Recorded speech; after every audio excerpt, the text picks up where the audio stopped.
Muy bien, jóvenes, en esta segunda parte vamos a hablar un poco más profundamente sobre la estructura del ciclo litúrgico. Ya no vamos a ver ahora qué colores componen cada momento o cada tiempo del ciclo litúrgico, sino vamos a ver concretamente qué ciclos y qué objetivos o qué funciones cumple el ciclo litúrgico. Para eso les he preparado este pequeño organizador que lo vamos a desglosar poco a poco. Toda esta información que yo te estoy dando la tienes en la ficha. Cuando vayas a tu tablón, al tablón de tu clase, que es como el muro de tu Facebook, pero es de la clase, en el Google Classroom, y entres a esta clase, te va a aparecer un tablón donde va a estar colgada esta clase, estos videos. Ahí mismo va a estar colgada una ficha. Toda la información que yo te estoy dando está en la ficha para que la puedas repasar y puedas hacer tus actividades. ¿Ok? Entonces vamos a ver. El ciclo litúrgico está compuesto de dos cosas. Vamos a ver el primero. Lo primero son las funciones o las finalidades, quiere decir para qué fue creado, para qué sirve, qué objetivo tiene, qué funciones cumple, qué finalidad, para qué ha sido creado, en qué nos beneficia. Aparte de estructurar de manera ordenada todo nuestro año litúrgico, tiene algunas funciones concretas. En realidad tiene dos. Vamos a ver cuáles son esas dos funciones. La primera tiene una función catequética. ¿Qué cosa es catequética? Viene de catequesis. ¿De qué es la catequesis? ¿O qué significa catequesis? Significa instruir, significa enseñar, significa, así como cuando haces tu catequesis para prepararte para la confirmación, tus charlas preparatorias para la primera comunión, todo esto está enmarcado dentro de la catequesis. La catequesis es la enseñanza de las doctrinas, de todo lo que involucra la religión, la iglesia y los misterios de Cristo. Entonces, la función catequética nos habla de los misterios de Cristo, ¿ok? Nos habla de los misterios principales que son enumerados en el ciclo litúrgico. ¿Cuáles son estos misterios? La Navidad, o sea, su nacimiento, las cosas, no llamémoslas sobrenaturales, pero cosas divinas que involucraron el nacimiento de Jesús. La Epifanía, que son, como ya vimos hace un momento, Epifanía es una revelación, ¿no? Cuando se revela algo de manera sobrenatural, ¿no? Una manifestación, una revelación de que esa persona tiene alguna característica divina, ¿no? La muerte de Jesús nos habla también dentro de los misterios, la resurrección, que es el misterio básico de la doctrina de la Iglesia Católica, y la ascensión, ¿no? Y otras más que están dentro de la vida de Cristo. Ahora, de todas estas, la más importante es la resurrección, porque la resurrección es lo que marca el objetivo o la cereza de la torta de la religión católica. ¿Por qué? Si no hubiera resucitado Jesús, no habría religión católica, porque sería una persona muy buena, muy bondadosa, que vivió, que fue martirizado y que murió. Y ahí quedó una persona como nosotros. La resurrección es lo que hace que toda la religión tenga validez. Repito, si él no hubiera resucitado, las cosas divinas de su nacimiento, las epifanías, su muerte y todo hubiera sido en vano, porque no habría habido una sustancia divina en él, ¿no? Esa dualidad humana y divina. Entonces la resurrección es lo más importante, por eso el Triduo Pascual el Domingo de Resurrección es lo más importante de todo el ciclo litúrgico. ¿Por qué? Porque ahí se fundamenta, está el punto de partida de la religión católica, la resurrección. El hecho de que él venció a la muerte y volvió a la vida. ¿Ok? Entonces, la función catequética, que ya dijimos es la función de enseñanza, nos habla de los misterios de Cristo enumerados en el ciclo litúrgico o el año litúrgico: Navidad, Epifanía, muerte, resurrección, ascensión y otras más.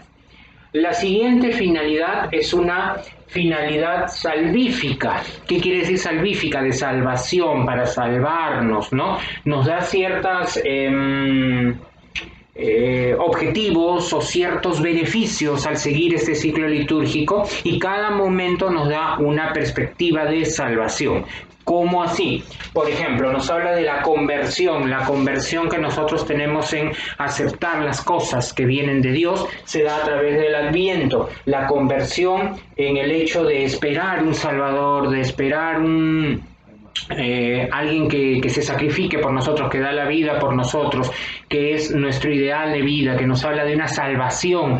Entonces nosotros nos convertimos a ello durante el proceso del Adviento, aceptamos como verdadera la venida de Cristo.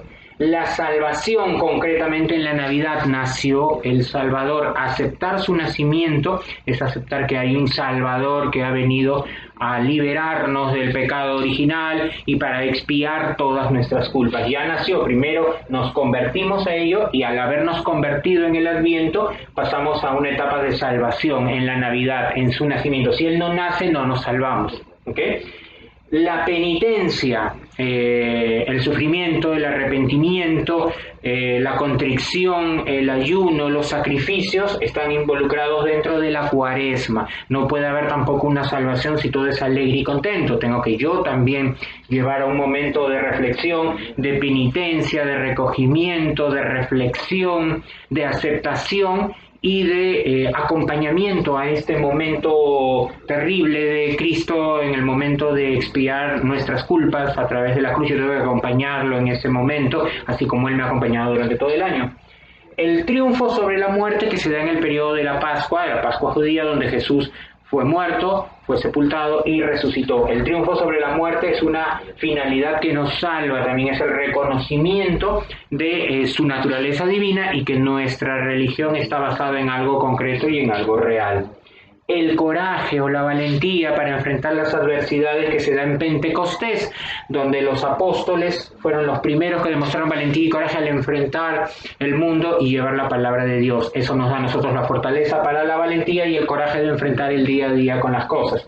Y finalmente la ayuda al prójimo. ¿Cuándo se da la ayuda al prójimo? Durante casi todo el año. El tiempo ordinario, lo que hablamos hace un momento, que en el tiempo ordinario yo les dije, no es que no pase nada, sí pasa. El tiempo ordinario es el momento donde nosotros empleamos en ayudarnos entre nosotros, estar pendientes de nuestro prójimo, en demostrarle amor, tender una mano amiga y que nos la tiendan también a nosotros, ¿no? El tiempo ordinario es un tiempo realmente importante también, no es simplemente un momento de relleno. Por algo es el color verde, el verde de la esperanza de que la humanidad también se ayuda, que no solamente todo viene de inspiración divina, sino que nosotros también tenemos la facultad de ayudarnos entre nosotros y de estar pendientes de nuestros semejantes, no solo de nuestro núcleo familiar, sino de nuestro barrio, de nuestro distrito, de nuestro país, de nuestro mundo. ¿Cómo podemos enfrentar eso? Por ejemplo, en estos momentos en los que estamos pasando, cuidándonos, cuidamos a los demás, siguiendo las normas. Cuando esta situación pase, cuidando nuestro planeta, cuidando y protegiendo a las personas más desvalidas. Todo el tiempo ordinario involucra eso. Todas estas situaciones se dan para llegar a la salvación. Tenemos que pasar por una conversión para llegar a la aceptación de una salvación que involucra una penitencia, que involucra la aceptación del triunfo sobre la muerte de Cristo, el coraje para enfrentar este conocimiento hacia los demás aunque no estén de acuerdo y dar la ayuda a nuestros semejantes o a las personas que nos rodean. Esta es la finalidad del ciclo litúrgico. ¿Para qué fue hecho?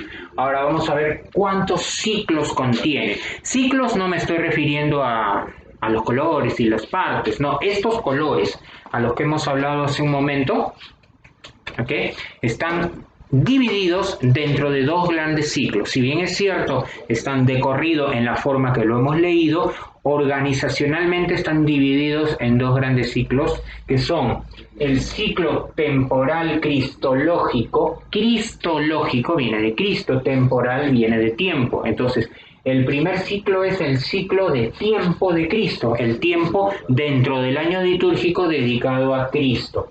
Este tiempo cristológico dedicado a Cristo durante el año litúrgico también tiene dos subpartes, que son el ciclo de la Navidad, ¿okay?, que involucra desde el Adviento, que es el anuncio y la preparación para la Navidad de color morado, pasando por la Navidad y dijimos que se va hasta la Epifanía. ¿Cuál es la Epifanía? La revelación en el bautismo de Jesús. Ahora sabemos que hubieron muchas otras epifanías de Jesús, como las bodas de Caná, que fue algo como ya hablamos hace un momento, ¿no? La Epifanía en los reyes, en la adoración de los magos, pero la Epifanía principal donde se reveló en su ministerio fue en el bautizo de que le realizó su primo Juan el Bautista. Entonces, el ciclo de Navidad es el primer ciclo temporal cristológico basado en Cristo. ¿Cuál es el segundo? El ciclo pascual. ¿Cuál es el ciclo pascual? En la Pascua judía, cuando se lleva todo el proceso de Semana Santa. Entonces, hablamos de su nacimiento, con la preparación de su nacimiento hasta su revelación, y luego la preparación previa a su martirio, ¿no?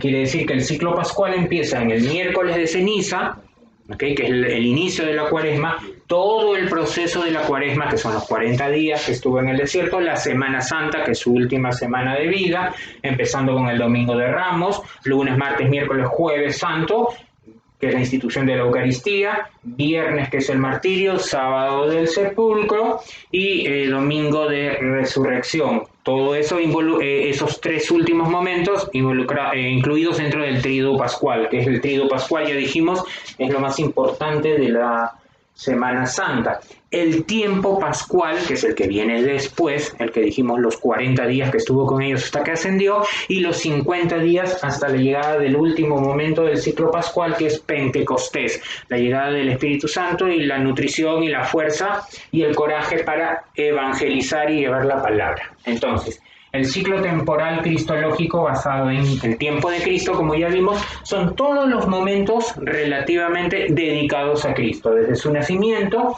hasta la revelación o la Epifanía en su bautizo, el ciclo pascual que arranca con la cuaresma, para nosotros desde el miércoles de ceniza, Semana Santa, Tríodo Pascual, tiempo pascual y Pentecostés. ¿Cuál es el otro ciclo del ciclo litúrgico?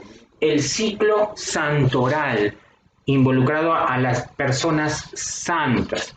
¿Quiénes son las personas santas? Obviamente la principal y la primera, la Virgen María, y todos los santos que vienen detrás, ¿no? Incluidos los apóstoles. Ahora, ¿cómo se puede llegar a ser santo? De dos maneras. Se puede llegar a santo por camino de santidad. ¿Qué quiere decir esto? Por haber llevado una vida recta y haber, después de su muerte, certificado algunos milagros, ¿no? Milagros realizados, documentados. ¿Y cuál es el otro camino para llegar a ser santo? El camino del martirio. Todos los apóstoles llegaron a la santidad por el camino del martirio. Todos fueron torturados, todos fueron maltratados y perdieron su vida por defender la fe católica. Entonces, todo el que pierde la vida por defender la fe católica accede a la categoría de santo por el camino del martirio, ¿no? Obviamente, toda la elevación a los altares tiene sus niveles también, que después los vamos a ver, así chiquitito nomás para que tengas una idea. Primero pasa a Beato, y de Beato recién pasa a una elevación a los altares. Entonces hay escalas para llegar a ser santo, ¿no? Primero es siervo, del siervo sigue el beato, y del beato ya sigue la canonización, ¿no? La elevación a los altares. Entonces, básicamente, esta es una visión general de las finalidades del ciclo litúrgico y qué ciclos litúrgicos comprende, ¿no? El ciclo temporal cristológico en Cristo y el ciclo santoral de los santos y la Virgen María, la función catequética o de enseñanza y la función salvífica, que es la función de salvación. Todos estos, ya sabemos, enmarcados dentro de estos colores que ahorita los vamos a pegar en el orden que deben de ir en la pizarra. No te vayas, ya regreso.